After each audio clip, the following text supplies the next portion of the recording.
Assalamualaikum warahmatullahi wabarakatuh. Selamat datang teman-teman di materi edukasi mengenai cara jualan di marketplace.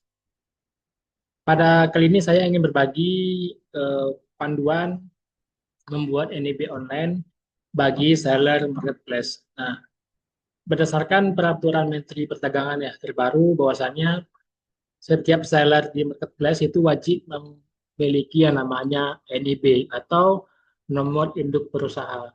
Nah, bagi teman-teman yang nantinya tidak memiliki NIB ini, maka siap-siap tokonya akan diblokir oleh marketplace seperti Shopee, TikTok Shop, dan Tokopedia. Karena itu, bagi teman-teman yang belum memiliki NIB, lebih baik mulai sekarang dicicil ya, dibikin NIB-nya, bikin akunnya, meskipun ada rentang waktu selama 18 bulan bagi toko lama untuk membuat NIB dan 6 bulan bagi toko baru untuk membuat NIB. Tapi kalau kita tidak cicil sekarang, bisa jadi kita lupa sehingga toko kita diblokir oleh marketplace. Oke, kali ini saya ingin berbagi eh, tutorial ya cara bikinnya melalui slide yang akan saya jalankan. Pentingnya legalitas seller. Mengapa sekarang penjual di e-commerce harus memiliki legalitas yang tercatat? Justru peraturan pemerintah nomor 5 tahun 2021, legalitas usaha online berbasis risiko kini dipermudah melalui satu pintu, yaitu yang namanya NIB, mengintegrasikan izin dasar, ruang lingkup, hingga standar keamanan konsumen menjadi berkas sertifikat terpadu efisien. Kewajiban seller dan manfaat NIB. Landasan regulasi, semua pedagang daring, merchant dalam negeri wajib mengantongi legalitas resmi, memiliki NIB, melindungi tokomu dari penalti pembakuan operasional oleh pihak pengelola platform, Shopee, Tokopedia, Lazada, dan lain-lain, sekaligus menjaga transparansi niaga. Nah, kalau kita nanti memiliki NIB ini, kita juga lebih kuat gitu secara hukum, karena toko kita ada legalitasnya. Kan banyak kasus ya, tokonya tiba-tiba diblokir oleh marketplace, dibekukan, sementara dananya banyak, ada yang jutaan hingga puluhan juta. Nanti dengan adanya kita memiliki NIB ini, kita memiliki landasan atau dasar hukum yang kuat untuk melindungi kita dari hal-hal seperti yang saya jelaskan sebelumnya. Terus juga manfaat naik kelas. NIB mempermudah validasi merchant premium, memicu verifikasi status toko resmi seperti official store, pemberian kemudahan akses perbankan, pinjaman modal, kurs, serta memfasilitasi program pengurusan sertifikat halal gratis. Nah, teman-teman yang memiliki NIB nanti dipermudah untuk naik kelas. Naik kelas bisnisnya, tentunya seperti menjadi toko resmi, terus mengurus izin halal gratis. Bagi teman-teman yang tanpa memiliki PT dan CV, NIB ini adalah solusinya. Jika operasional tokomu dijalankan dengan mandiri atau bertindak sebagai dropshipper seller perseorangan tanpa bentuk entitas hukum formal seperti PT CV Firma, pendaftaran tetap NIB ini tetap wajib menggunakan opsi orang perseorangan. Satu nik pemilik hanya berhak memegang satu profil akun USS yang mencakup seluruh perizinan usaha di kita terdaftar milikmu. Nanti teman-teman, satu nik itu bisa bikin satu NIB. Sedangkan satu NIB bisa banyak kategori usaha. Teman-teman misalnya ini memiliki beberapa toko online di Shopee, TikTok Shop, mungkin berbagai macam jenis apa ya, kategori. Misalnya teman-teman reseller, reseller produk fashion, reseller produk sepatu dan lainnya, memiliki kategori berbeda, toko yang berbeda. Nah, teman-teman bisa memiliki satu NIB saja, lalu nanti masukin banyak kategori usahanya. Nah, persiapan dokumen wajib sebelum mulai. Siapkan data pendukung sebagai berikut. Nah, teman-teman kalau ingin membuat NIB, teman-teman wajib memiliki KTP aktif atau NIK. Artinya teman-teman adalah warga Indonesia yang terdaftar di Dukcapil. Terus teman-teman memiliki NPWP pribadi. Nah, teman-teman wajib memiliki NPWP pribadi ini yang nanti akan diintegrasikan pelaporan sistem pajak toko. Terus teman-teman memiliki email aktif digunakan untuk pengiriman akun dan draft berkas NIB. Teman-teman juga memiliki nomor telepon aktif untuk menerima kode OTP melalui SMS. Jadi pastikan nomor teleponnya aktif, tidak tertenggang atau tidak mati.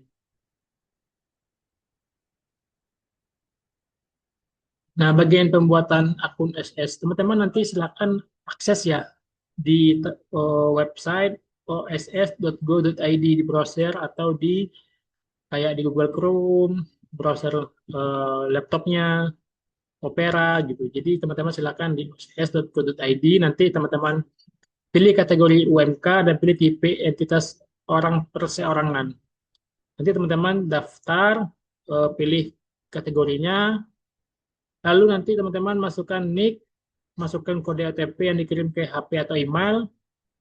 Nanti teman-teman bikin sandi dan profil.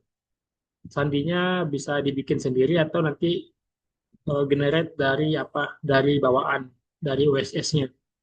Nah, setelah itu teman-teman nanti bakal buat akun untuk login. Ini kan membuat akun ya.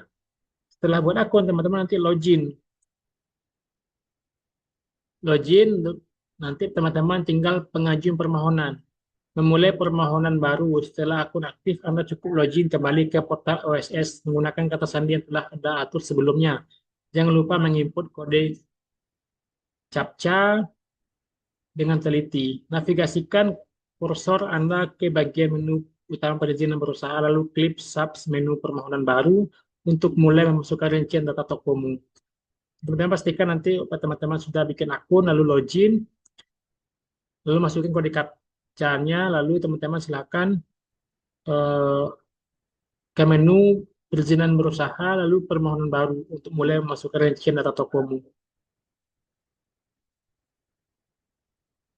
Nah, pengisian KBLI dan penerbitan.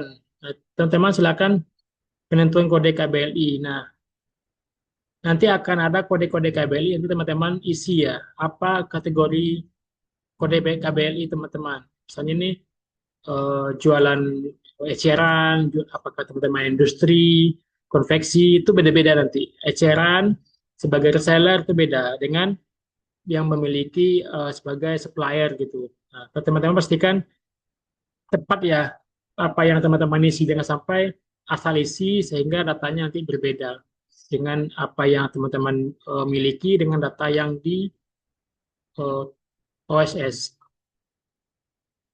Setelah itu teman-teman nanti eh, pernyataan cetak lengkapi isian data produk jasa persiaran omset tahunan dan modal kerja. Setelah cetak pernyataan kepatuhan mandiri, cek draft cetakan permohonan, lalu klik tombol ajukan. Surat keputusan ini akan terbit seketika. Nah, ini yang menjadi kendala nantinya adalah eh, teman-teman nanti akan juga disuruh menginput bagian apa ya, alamat ya, alamat usaha dalam bentuk dalam dalam bentuk apa namanya ya, nanti saya jelaskan lagi karena sebelumnya juga itu yang agak rumit. Kita akan menginput alamat usaha dalam bentuk files ke dalam OSS, dan juga nanti bidang luas tanah yang kita gunakan gitu juga nanti akan diinput. Nah, nanti teman-teman silakan di input. Nanti akan saya bikin video baru mengenai cara input alamat usaha, yang mana nanti akan ada file yang kita input disertai dengan luas lahannya. Filenya dalam bentuk zip. Legalkan tokomu, amankan bisnismu.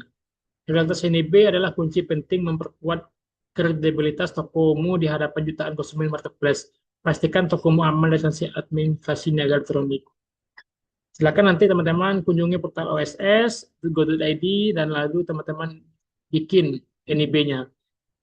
Karena waktunya masih lama, bisa dicicil ya, kan? Dan juga bikinnya mungkin bagi teman-teman yang baru-baru belum fasih dalam membuat NIB ini, ya selama waktunya masih banyak, silakan teman-teman cicil, teman-teman buat perlahan gitu. Karena membuatnya sekarang kalau kita tidak terlalu fasih dalam membuat NDP ini ya agak lama, tapi teman-teman yang fasih mungkin sebentar. Karena itu pastikan teman-teman nanti bikinnya perlahan, memanfaatkan waktu yang ada sampai 18 bulan atau 6 bulan bagi toko baru.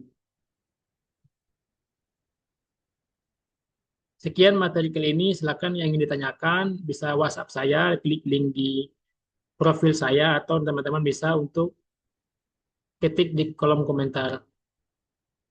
Sekian, wassalamualaikum warahmatullahi wabarakatuh.